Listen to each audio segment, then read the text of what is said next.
The Trumpet Daily is presented by Stephen Flurry. The program analyzes world news and history from a distinct perspective and compares current events to prophecies found in the Bible. The program also offers free educational publications, including the Trumpet News Magazine and books and booklets. The Trumpet Daily is produced at the Philadelphia Church of God's home campus in Edmond, Oklahoma, and its sister campus in Edstone, England. More information is available at thetrumpet.com.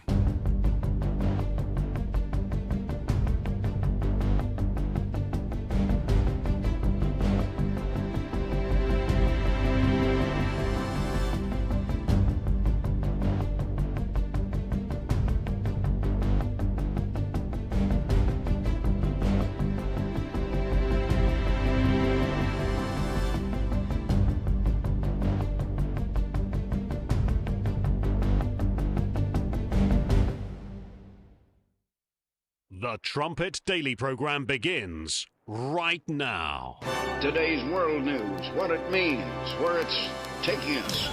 I bring you the one and only possible message of world peace. This is a message of hope, tremendous hope. And he said unto me, you must prophesy again. The Trumpet Daily program begins right now. We're doing very well, I can tell you. Maybe it'll happen before that. I'm not sure it needs to be extended. Just so you know, Iran wants to make a deal, and we're dealing very nicely with them. We've got to have no nuclear weapons. If we do, that's a big factor. And they're willing to do things today that they weren't willing to do 2 months ago. And I think if you look, the stock market is good, the oil prices are coming down, and it's looking very good that we're going to make a deal with Iran. And it's going to be a good deal. It's going to be a deal with no nuclear weapon. The blockade has been incredible. It's held. They're not doing any business. They're unable to do any business because of the blockade. And so the combination of having no Navy, having no Air Force, having no anti-aircraft equipment, they have nothing. Everything is gone, including their leaders. Now they have a new set of leaders, and we find them very reasonable. The big thing we have to do is we have to make sure that Iran does not have a nuclear weapon, because if they do, you want to talk about problems, you'd have problems. So very important is that Iran does not have a nuclear weapon, and they've agreed to that. Iran's agreed to that, and they've agreed to it very powerfully. They've agreed to give us back the nuclear dust that's way underground because of the attack we made with the B-2 bombers. So we have a lot of agreement with Iran, and I think something's going to happen very positive. If I didn't kill the Barack Hussein-Obama deal, the nuclear deal, which was a disaster, we would have had nuclear weapons exploding in the Middle East and beyond. I believe I've been able to stop that. I think we have a very successful negotiation going on right now, and I think it'll be, if it happens, it'll be announced fairly soon, and that'll give us free oil, free Hormuz Strait, everything will be nice, and I think your oil price will go down to lower than what it was before, and I think a lot of good things will happen. As long as the mullahs agree to it very powerfully, they're very reasonable. The new set of leaders in Iran, that's President Trump today, talking about the world becoming better and better and better. He tweeted out that he's ended 9 wars now. It was 8 for the longest time. And that I think he said this one will be my 10th, referring to Lebanon, the ceasefire that Israel's not too excited about. But lots of talk, as we've witnessed this past year and a half or so, lots of talk about peace and lots of talk about ending wars. Not as much talk about 10 wars. So you've ended 10 wars in, what, 15, 16 months? How is it possible that this world has so many wars? Well, it's because Jesus said it would be just this way. I've been talking a lot about the Olivet prophecy on recent programs. In fact, we taped a life in, no, it's the Key of David, I think it was yesterday, on that very subject. We've been going through it in class. We've been talking about it on this program. Why won't more preachers on earth today point you to what Jesus said about the last days that we're living in right now? You're listening to Stephen Flurry, and this is the Trumpet Daily. We appreciate you joining us on today's show, the last show of the week. That's hard to believe. You can get to the video stream of this program, you or your friends, just let them know, thetrumpet.com, or at our Rumble channel or the YouTube channel, and you can watch all the shows after the fact as well. We've got a lot lined up for today's show. We might show you a promo, the latest promo for the Celtic Throne 2 tour, to get a listing of all the cities that the group will be performing in this summer. Just go to CelticThrone.com and you can secure tickets. Most of them are in the Southeast. So if you're in Florida or the states around Florida, there's a few others in, I think, Edmond, obviously, in Texas. There's going to be a couple shows. So if you want to see the show this summer, make sure that you go to the website to look for tickets today. Today being Friday, we've also got the WorldWatch segment. And we've got an old, a blast from the past, a Key of David program from my father from many, many years ago. One of the early broadcasts, 30-some years ago, that those are always fascinating to see. to see the same message. I mean, God gives us additional insights and more depth as the years go by, but at the same time, you just love the consistency that is there in preaching the truth of God. I mean, the Bible itself, that's the foundation. I mean, it's timeless. Jesus is the same yesterday, today, and forever, it says in the Scriptures. Prophecy is sure, as Peter wrote, the sure word of prophecy. So if we have time, as I was getting my notes together, I thought I'm actually filling out more of the hour than I thought I would. So we'll see. If we don't have time to get to that Key of David episode, we'll reserve that for a later time. But with this ceasefire, you've got, evidently, there's an opening now at the Strait of Hormuz. Oil's cheaper, which President Trump and his administration is very happy about. So it seems like so many good things happening. The Strait of Hormuz, says President Trump, is completely open and ready for business and full passage, but the naval blockade will remain in full force and effect as it pertains to Iran only. So there's the ceasefires in place, and the straits are opening up except for Iran. And the new leaders in Iran, as you just heard there, they're very reasonable. And what did he say? They've agreed to this ceasefire very powerfully. They've agreed to the terms very powerfully.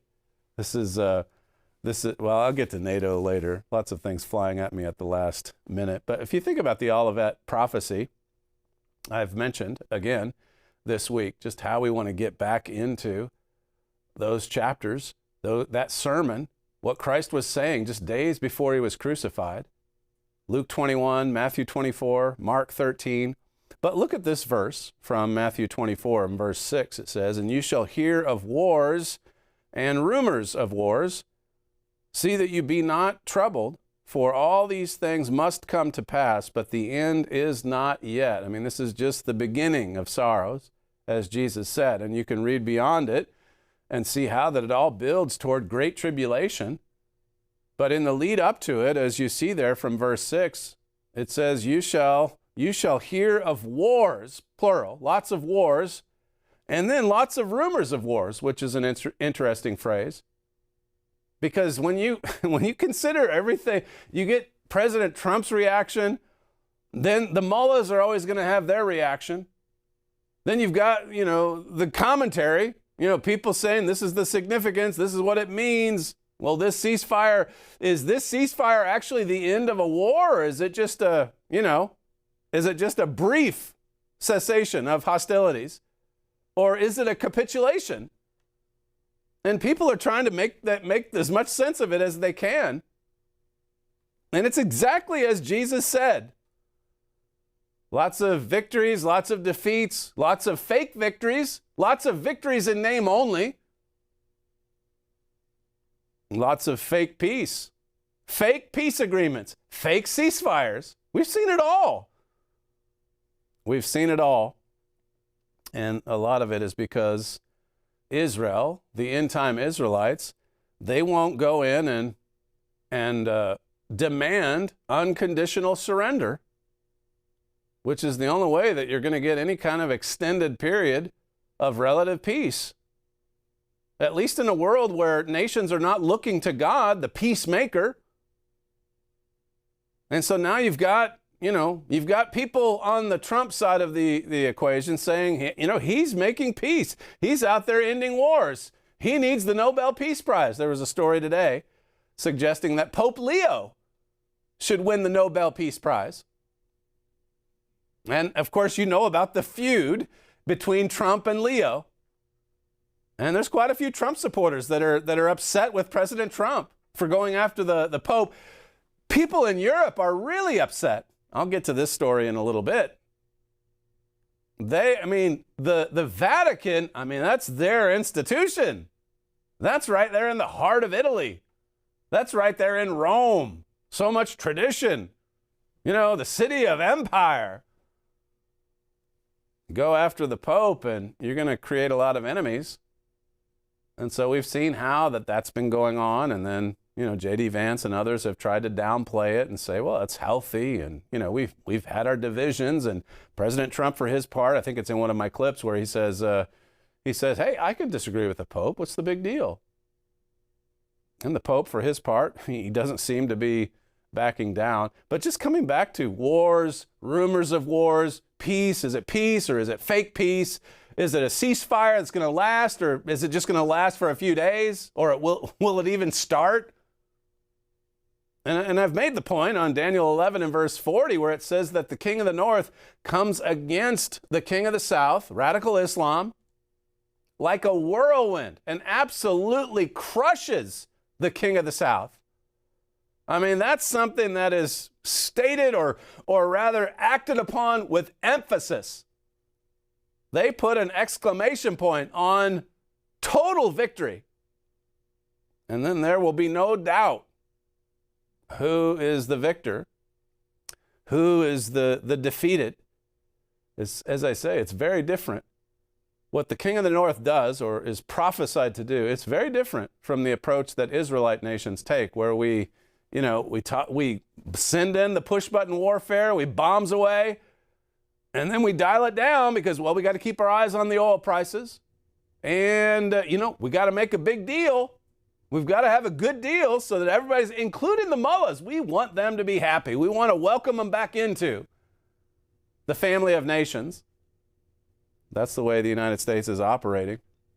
Jesus in the Olivet prophecy said that it's all, there's wars, there's rumors of wars, and it's going to get much, much worse. That's why you just have to keep reading from verse 6 on down through verses 21 and 22. For then, said Jesus, then shall be great tribulation, such as was not since the beginning of the world to this time. No, nor ever shall be. There's nothing like this. There's never been anything like this.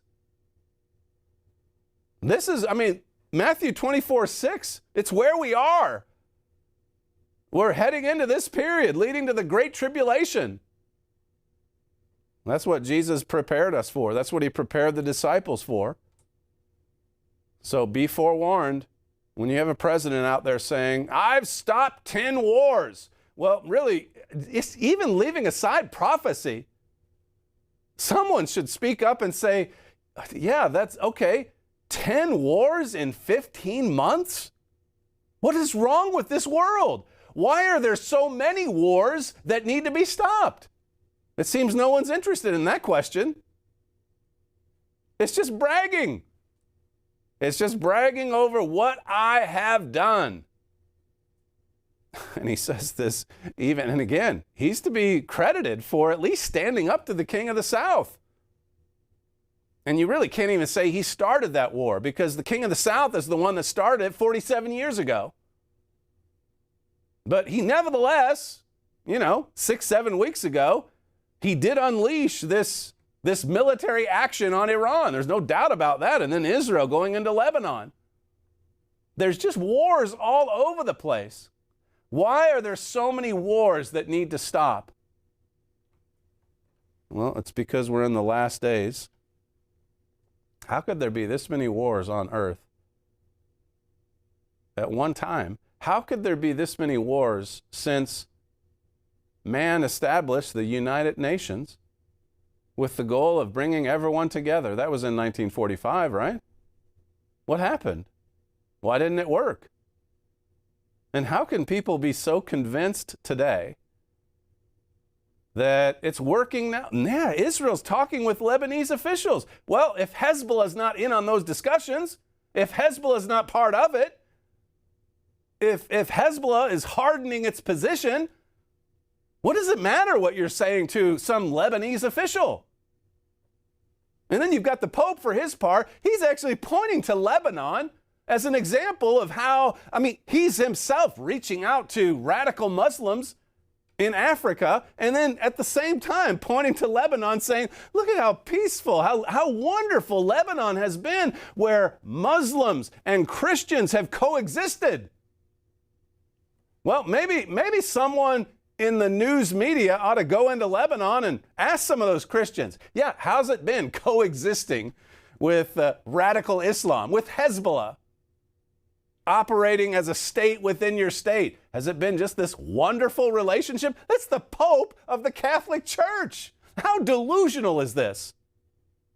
Here you've got Lebanon that's in the midst of a war right now. Yes, Israel's involved, but that just shows you how tangled this web really and truly is. You've got the Jews, you've got the Muslims, you've got the Christians, and you've got chaos, and you've got violence, and you've got another war.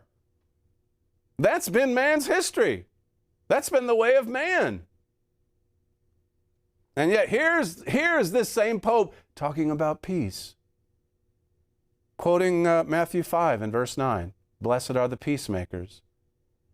There's another way. America should lay down the arms. America should stop this war that it started. And just let Iran have its way. Just let Iran build a bomb. And guess what?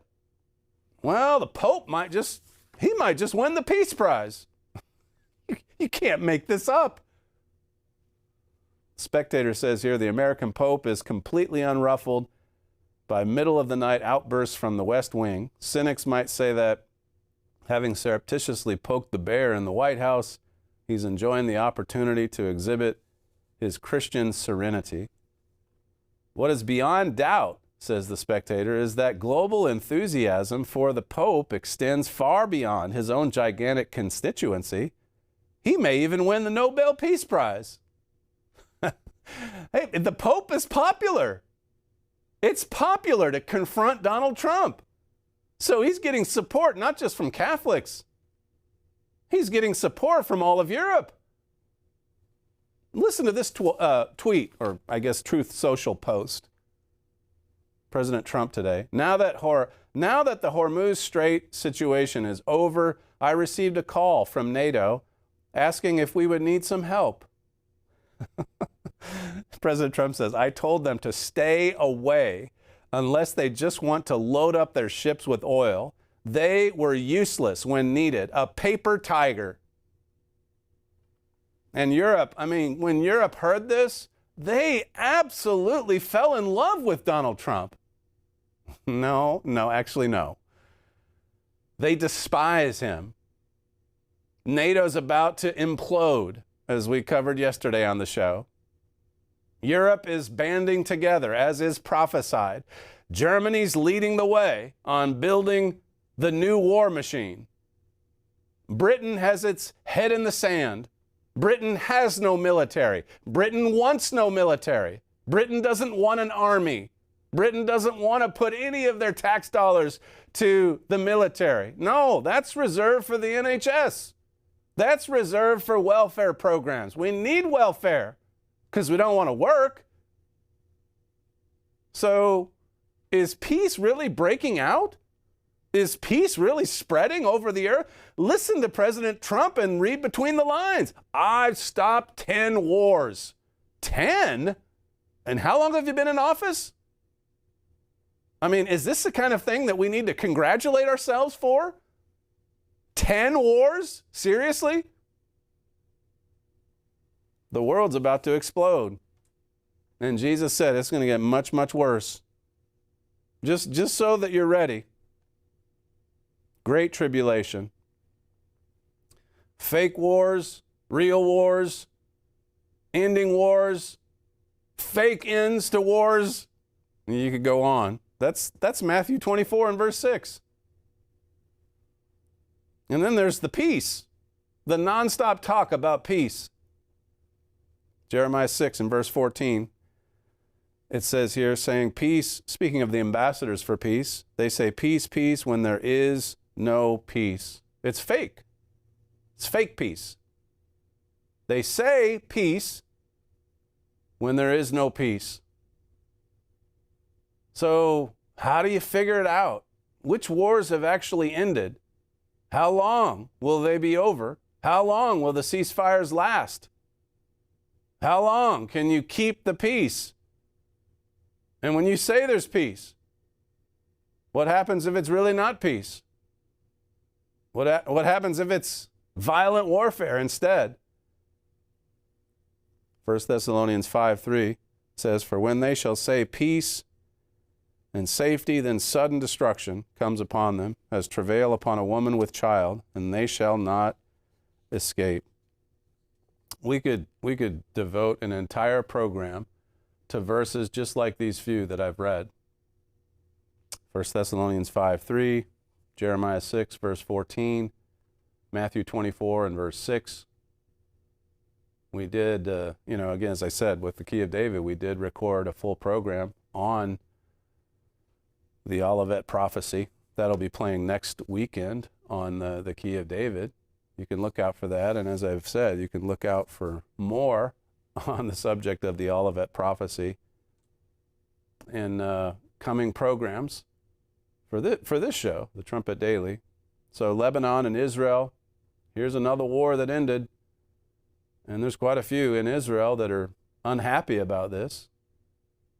If you're going to go, why not go all the way and get rid of this menace, this curse, this problem, this terrorist network, once and for all? I mean, Bibi Netanyahu got close to it last spring and then was, pressured to dial it back from Donald Trump. The Washington Post says, a tentative 10-day ceasefire was greeted with celebratory gunfire after the clocks hit midnight in Lebanon. The celebration? Well, gunfire. Firing off the machine guns. As the U.S. brokered deal that promised to halt Israeli strikes in the country went into force. The U.S. brokered it, not Israel. No, they stay on the sidelines. And they're told to stop with the bombing campaigns, to stop trying to obliterate Hezbollah.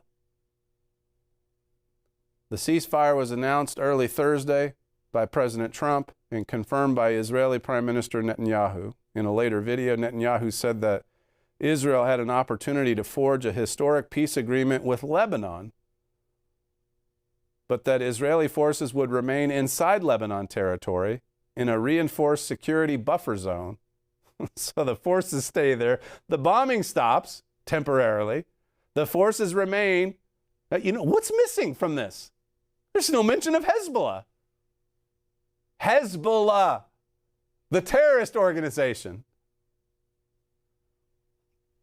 They know. They've learned. Iran has learned. Hamas has learned. You've just got to survive the blast, keep everything intact, and then when the U.S. brokered ceasefire is in place, we can regroup, we can rebuild, we can restructure everything, we can reorganize. And they do. It's kind of like Gadi Taub said in our interview with him last summer. When you go in every 15, 20 years and, bombs away, it's like mowing the lawn. I mean, it looks nice for a few days and then it starts to grow back. That's the way the terrorists are. They never disappear. They're never meant to totally surrender, unconditionally surrender, because there's no will, as I said yesterday, there's no will in Israel to impose that upon these terrorist networks. Here's another ceasefire, and this one's as confusing as so many others before it. Listen to President Trump outside the White House. Clip 5. With Lebanon, it's very exciting. I think we're going to have a deal. We're going to have a meeting, first time in 44 years. And Lebanon will be meeting with Israel, and they're probably going to do it at the White House. When do you think, President, when do you think they will? Over the next week or two. Or the next week. And do you think this agreement can reach? I do. I think without Hezbollah I think we will have an agreement between Lebanon, and they're going to take care of Hezbollah. But they're going to be working on Hezbollah right now. But we'll have an agreement between Israel, very importantly, and Lebanon. Will you support our Lebanese army as well? I would. The money quote, we have an agreement with Lebanon and they're going to take care of Hezbollah. You see, Israel can't, no, because it's disproportionate. It's too much. And they're Jews as well. And we don't like it when the Jews go on the offensive. We don't like the rising lion spirit in Judah. So we've reached an agreement with Lebanon. And remember, Pope Leo told us that the Christians in Lebanon and the radical Islamists that head up Hezbollah, well, they've coexisted peacefully for many, many years. It's so when Pope Leo goes into, Algeria, I think it is, and he basically bows before this Islamic mosque. There's a lot of Catholics, by the way, upset with him. This is the world we live in. Everyone out there trying to make peace their own way. Talk about peace, talk about ceasefires, talk about wars, talk about rumors of wars, talk about ending wars. I mean, it's so clear that we're in the Olivet prophecy period. That's what we're seeing. It's like I said the other day. I mean, everything intersects with what Jesus talked about on the Mount of Olives.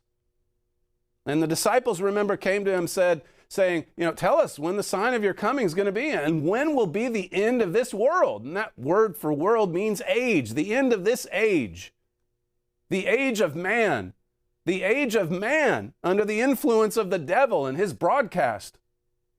When's that going to end? And Jesus told us, and he told us it's not going to end well for human civilization.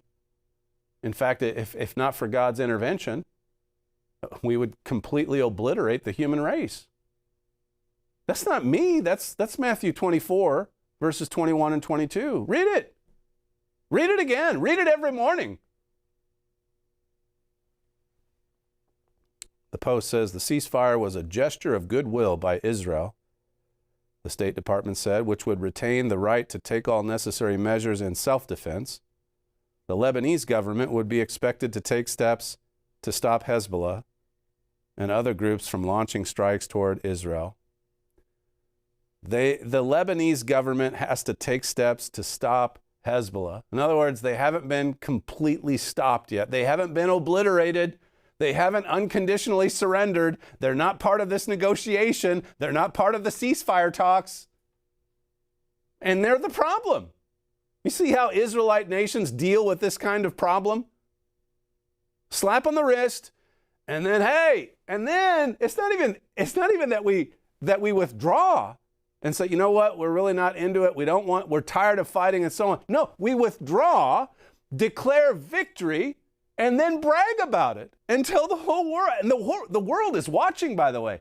What do you suppose the Assyrian strongman thinks when he sees this kind of weakness on display? No wonder. I mean, compare it to the whirlwind in Daniel 11:40. The world knows what this means. The sentence I just read to you. Yeah, okay, this is a good gesture by Israel. They've reached an agreement with Lebanese officials. Lebanon's going to be responsible for dialing back Hezbollah's attacks. And Israel, they can act, but in self-defense. And hey, it's peace. I've ended another war. It's not really a ceasefire, is it? It's not really a ceasefire at all. The lack of involvement of Hezbollah, this is from the Washington Post. The lack of involvement of Hezbollah in the ceasefire worried some in the region. There's no war between Israel and Lebanon. There's a war between Israel and Hezbollah, said Natan Eshel, Netanyahu's former chief of staff. He's completely right. In what world do we get up before the cameras and say, we have peace? We have peace between Israel and Lebanon. Israel wasn't at war with Lebanon. Israel was taking out Hezbollah. He argued that the group would use a pause in fighting to reorganize and rearm. He's right. Bibi didn't want this. Israel didn't want this. Quite a lot of Israel's population didn't want this. And yet, here again, President Trump, you see him rushing to the cameras, to the microphones, to talk about ending yet another war. Listen to clip 4. All also Israel and Lebanon, I think there's a good chance that they'll make a good deal. Israel and Lebanon have tried to make peace before. What's going to be the difference this time? Me. I'm the difference. Big difference. Me. Actually, it's very exciting because it's 48 years. We're going to be meeting with Bibi Netanyahu, as you know, and the president of Lebanon. And I had a great talk with both of them today. They're going to be having a ceasefire, and that'll include Hezbollah. And I think it could be number 10 for me. Could be number 10. And when the reporter says, you know, they've been trying to reach peace for decades here, Israel and Hezbollah. What makes it different this time around? He said, me. He said, I'm the difference. You know, and I hear that, and as much as we talked about this man returning to prevent the devil from blotting out Israel, an unbelievable fulfillment of Bible prophecy. You hear statements like that, and you think, what must God think of that kind of arrogance? I'm the difference. I did this. I made the peace. And here is even the Washington Post notes, Hezbollah is not part of it. All that we can get is that, well, Lebanese, I guess, forces, whatever that means, they're going to be responsible for keeping Hezbollah under control. The BBC says, on the ground here and across the country, there's skepticism about why Israel's leader has signed up to the truce. The title here is that Trump's Lebanon ceasefire takes Israel by surprise. This is at the BBC. I feel like the government lied to us. Quoting some guy, they promised that this time it would be different. We gave the Lebanese government a chance and they failed to uphold the agreement. They didn't disarm Hezbollah, says another commentator. If we don't do it, no one will. That's Israel saying, if we don't disarm Hezbollah, no one's going to do it. Lebanon's not going to do it. America's not going to do it. Pope Leo's not going to do it. So let them arm for war. Let them murder Jews and Americans. That's the message that's coming through loud and clear. And Hezbollah gets the message. So does Iran, Hamas, all of them. Just hunker down, survive the blast, and carry on. Carry on with the mission. I mean, this also shows just how divided Israel is as well. You don't see, quite unlike the aggressor nations today, you don't see America and Judah in lockstep over this. You see Judah shut out of the negotiations. You see Judah, with its hand being tied behind its back by Manasseh, by America. The bombing stops. And now it's Lebanon's problem. They're the ones that have to deal with Hezbollah. You think they're gonna crush Hezbollah? BBC says this ceasefire announcement has taken Israel by surprise, reportedly even within the government's own security cabinet. A widely respected Israeli news outlet tonight described Israeli Prime Minister Netanyahu convening a security cabinet meeting in just 5 minutes' notice, shortly before the ceasefire announcement was made. Leaks from the meeting say ministers were not given a vote on the ceasefire. To many, this is another example of Netanyahu bowing to U.S. President Donald Trump, his demands to halt fighting, even when the terms of the timing are not what Israel wants.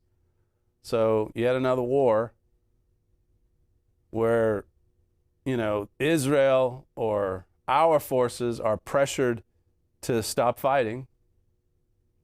And then there's the ceasefire paper. And then there's the crowing, all of the self-congratulatory comments. Look at what we've done. Look at what we've accomplished. Look at what we finished. This again is President Trump from outside the White House, clip 6. The Lebanese people love you so much. What's your message for them? And you will visit Lebanon after this deal? I will do that. At the right time, I would certainly go there. I met with, through the telephone, with the president of Lebanon, who's a really good guy, highly respected, and with Bibi. And I think there's a chance we'll be meeting right here in the not-too-distant future. Okay, the Lebanese leader and Bibi meeting in D.C. What's the significance of this? Tell me. How is this important? Here again, Hezbollah is the elephant in the room, isn't it? My father wrote, this is from a year ago, March 2025 at the Trumpet. You can get to these articles at the website, thetrumpet.com. If you're not a subscriber, make sure that you call our operators today and request a free 1-year subscription. President Trump betrayed Israel. Israel had already virtually destroyed Hezbollah in Lebanon and had dealt deadly blows to Hamas in Gaza. But then word of the Israel-Hamas deal reached the Gazan streets, and thousands of gun-toting Arabs emerged from their underground tunnels, celebrating and shouting that they had won the war. Does this sound familiar, any of this? I just read to you what happened when Hezbollah heard that the ceasefire was in place in Lebanon. Here come the gun-toting Islamists firing away. I mean, this was a year ago, only in Gaza. What is wrong with our leadership? What is wrong with our nations? What is wrong with our will to go in and to complete the job? Just think about how quickly so many of these problems could be extinguished if Israel and American firepower really and truly was right in lockstep with one another. Little Lebanon. As for Trump, Melanie Phillips wrote, the fear is that his transactionalism will mean he ends up playing the same role as the Biden administration in empowering evil. We can only hold our breath. My father goes on to say, we have to judge by fruits. Mr. Trump had strong words, but what are his deeds in the greatest possible crisis in the Middle East? Trump will say he won the peace, but the price of this peace is indeed high. The halting of Israel's just war on modern-day pogromists will loathe America. I think this is quoting Melanie Phillips again. Pogromists who loathe America as much as they do Israel. Oh, it's Brandon O'Neill, sorry. This deal provides only an illusion of peace, my father says, but it undermines real peace. See, war, rumors of war, peace, rumors of peace, fake peace. Is it real peace? Is it lasting peace? Is it fake peace? What does the Bible say? The Bible says when they say peace, then comes sudden destruction. Quoting Melanie Phillips, it says, Trump doesn't want a war on his watch. He has virtually promised the American people that he will bring an end to war, but sometimes an enemy arises with whom an agreement is a deal with the devil. You remember this. I mean, a year ago, we were quoting this over and again, Melanie Phillips, saying, how is this going to bring peace? When you sit down and you make a deal with the devil, dealing with the devil, my father says what Mr. Trump has done here is going to plague him for the rest of his tenure in office. Just watch and see if it doesn't happen that way, unless he dramatically changes course. And a year ago, I mean, we were hearing so many of the same statements. This is great. I'm the difference. I brought both sides together. We've made peace. This is the first of, well, we now know, many wars that the Jeroboam administration would end in just a matter of 15 months. Wars and rumors of wars. This is from Sky News on the Strait of Hormuz. That has been a big angle to this story as well over the last month and a half. Iran's announcement that the Strait of Hormuz is open is just another smart move in a war of narratives, according to our analysts. And then it quotes one of them. Once more, the Iranian government is controlling the narrative, and they're claiming a win that we took the high ground and that we're allowing others to pass through now. Yeah, in an act of benevolence and love and outflowing concern, we're going to open up the strait. It says to her, this is part of the war of narratives that has been going on between Donald Trump and the Iranian regime. Trump notably pushed back immediately, declaring that the U.S. blockade would remain in place. I read that quote to you earlier. It's now completely open as a result of the ceasefire. Everything's open. Now we're going to leave our blockade there to keep the Iranian vessels in check. This is from my father. This goes back to a 1993 episode of the Key of David. Again, what are we to make of this? Is the strait fully open? Is it partially open? Is it partially closed? And what will be the outcome of this? What's the future? Is it real? Is it fake? Is it phony? This goes back more than 30 years, I believe. Clip 1. The events in the Middle East are going to lead into seriously escalating problems. They are going to be the trigger for World War III. The Bible says so. The king of the north is almost in place for this global tragedy. The king of the south is virtually there as well, and they have the oil. They're just not fully aware, that is, the king of the south is just not fully aware yet of how much power that oil gives them over Europe, which has virtually no oil. Now, if you don't have oil, then of course you can't run your industry and your military machine, and I think most anybody understands that. Germany knows that a lack of oil is their main weakness. They know they must have oil, and so they are waiting for an opportunity to get more control in the Middle East. They have planned this for years. Germany knows they'll be paralyzed without oil. The need for oil was the trigger that caused Japan to attack Pearl Harbor and start World War II in the Pacific. That same trigger, oil, is probably going to be the main reason for the clash between the king of the north and the king of the south in the end time. That's what Daniel 11 is talking about.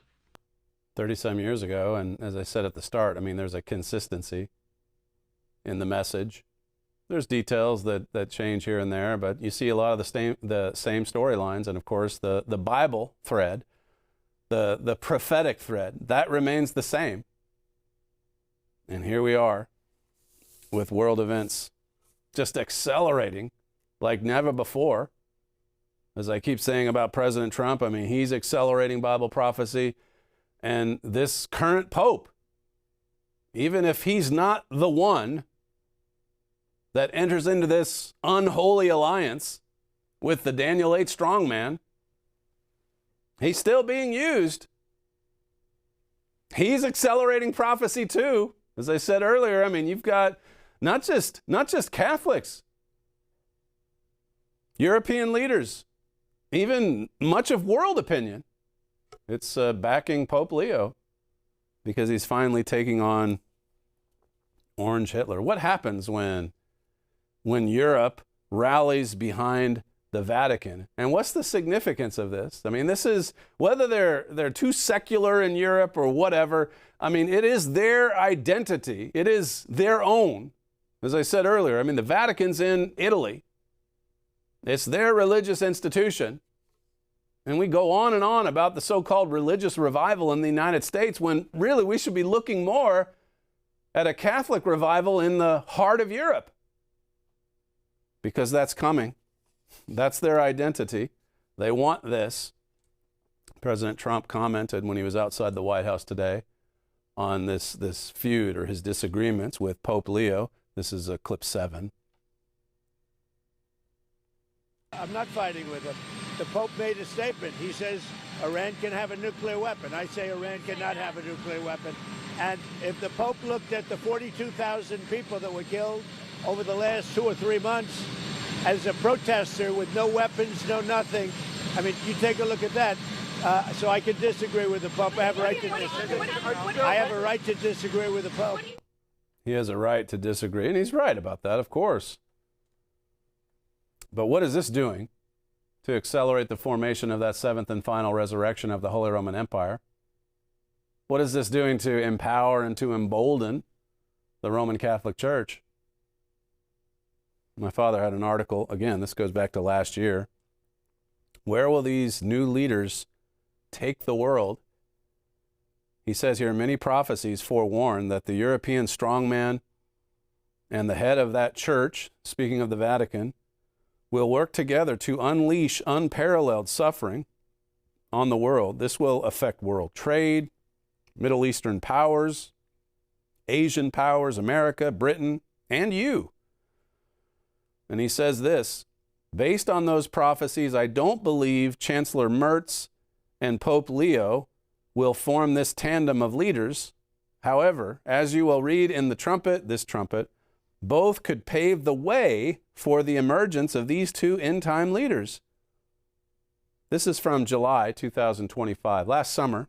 Where will these new leaders take the world? The ones we see at present, they're paving the way for the ones who are prophesied to appear in these last days. In several ways, Pope Leo does not fit the picture in these prophecies. I do not expect him to remain Pope for long. That's quite a statement. And again, we'll see how it plays out. Still, it says, he may set the stage for a more ambitious and aggressive Pope. The direction of Germany, the European strongman, the increasing power of the Vatican, the world economic realignment, these are exhilarating prophecies leading to the second coming of Jesus Christ. It's another way of saying that everything intersects with the Olivet prophecy. And in the Olivet prophecy, Jesus multiple times referred to and described his spectacular return to this earth. That's why the disciples asked him for those signs. They wanted to be in the know. They wanted to know what would happen immediately before Jesus Christ's return. Christ said in John 14, if I go, I'm coming again. I'm coming back. Do you believe it? Do you believe Jesus Christ is coming back to this earth? Do you believe that the nations of this earth are going to become the kingdom of our Lord and Savior Jesus Christ, the living Christ, King of Kings and Lord of Lords? This booklet I referred to on the show we recorded yesterday, Nuclear Armageddon, is at the door. It takes you step by step through the Olivet prophecy, particularly Matthew's version, Matthew 24. And I've given you some quotes from this earlier this week, but I'd encourage you to request this little booklet. If you want to call for your free copy, the number's right there on the screen. If you want to get to it now, it's not that long of a study, but you can locate it under the literature tab at our website, thetrumpet.com. Exhilarating prophecies. The Bible does not reveal the names of these individuals, but we can determine that by the fruits. We can determine that by the fruits of their works.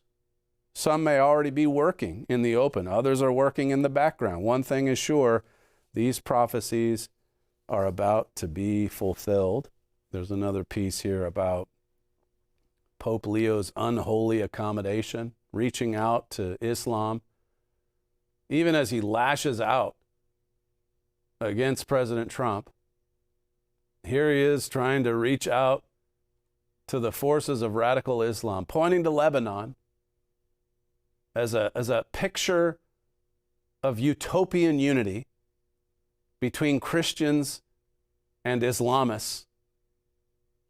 These are dangerous times that we're living in. We're rushing, we're speeding toward great tribulation, as Christ prophesied. Well, there was one other clip, I guess, I had from President Trump. Well, we can go ahead and play it. I think we have time. We've got WorldWatch here in a second as well. Play clip 8. There was a group of bishops that did put out a statement saying the Pope isn't merely exercising his opinion, he's preaching the gospel. I mean, what do you say to people that do this? Well, I want him to preach the gospel. I'm all about the gospel, but I also know that you cannot let a certain country, which is a very mean-spirited country, have a nuclear weapon. If they did, they would use it, and I think they'd use it quickly, and they would kill many millions of people. So You know, the Pope could disagree with me on that, but certainly we're allowed to have that. I'm all about the gospel. I'm about it as much as anybody can be, but I can't allow, as President of the United States of America, I can't allow Iran to have a nuclear weapon. And here's the story. They won't have. They've already agreed not to have. That's good news, and I think the Pope will be very happy. He's all about the gospel. The gospel, remember, the gospel, the good news that Jesus proclaimed is the news of the coming kingdom of God on earth, the establishment of God's kingdom on this earth, the kingdom that will finally bring lasting, everlasting peace to this earth. That's all we have time for on today's show, the fastest moving hour in broadcasting. We want to leave just a few minutes left for WorldWatch. You're listening to Stephen Flurry, and this is the Trumpet Daily. We thank you for joining us on today's show, and we'll see you next time.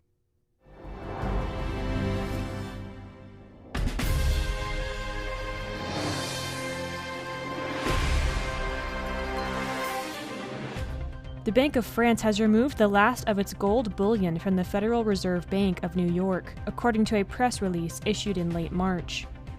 The Bank of France now stores its entire gold holdings domestically near Paris rather than partially in New York. Instead of shipping the heavy gold bars across the Atlantic Ocean, the bank sold about 129 metric tons in the United States between July 2025 and January 2026, when gold prices were at an all-time high. The bank used the revenue to buy the same amount of newer bars in Europe, resulting in a one-time profit of about $15 billion. The Bank of France says this was a pre-planned business decision recommended by an internal audit in 2024. However, the timing may indicate France is worried about world events, such as trouble in the Strait of Hormuz that could affect the US dollar's role in the oil trade. To learn more about the significance of international powers losing their trust in the US dollar, read our Trends article, Why the Trumpet Watches America's Economic Collapse. After 16 years in power, Hungarian Prime Minister Viktor Orbán has conceded defeat after a devastating election loss April 12th. Péter Magyar and his party won 138 out of 199 parliamentary seats, the two-thirds majority needed to alter Hungary's constitution. Many Hungarians and outside observers hope Magyar will use his power to undo constitutional reforms that allowed Orbán to consolidate power. However, Magyar is a former insider from Orbán's Fidesz party and shares much of the same platform. Most of Orbán's challengers have come from the left, yet Magyar supports many of Orbán's conservative policies, like closing Hungary to Muslim refugees, as well as Orbán's Christian worldview. Magyar supports closer EU integration, while Orbán was extremely antagonistic toward European integration and vehemently opposed an EU superstate. The Bible speaks of a modern-day incarnation of the Roman Empire to rise from 10 European kings or dictators pooling their resources. Magyar claims he wants to work with Europe. Will he be one of these prophesied kings? To learn more, read Who or What is the Prophetic Beast? France is continuing its efforts to maintain its position as the most powerful military force in Europe. On April 8th, the French government presented a proposal to the legislature to boost defense spending to $74 billion next year and $89 billion by 2030. France's Chief of Defense Staff, General Fabien Maudon, justified the increase by calling the possibility of an open war with Russia in the next few years a primary concern. He added, "We can no longer have the same level of confidence in the Americans' commitment to our security." The government proposes $4.6 billion for space surveillance and communication, which it considers a fully fledged area of conflict. The proposal's largest area of increased spending is an additional $9.8 billion to boost supplies of missiles and drones before 2030, on top of the $18 billion previously set aside. The Bible prophesies that a German-led European superpower will rise up in this end time to subjugate the modern nations of Israel, which includes the United States. The French military is preparing to contribute to that prophecy's fulfillment. To learn more, read The Holy Roman Empire in Prophecy. To learn more about current world news and how it relates to Bible prophecy, please visit thetrumpet.com.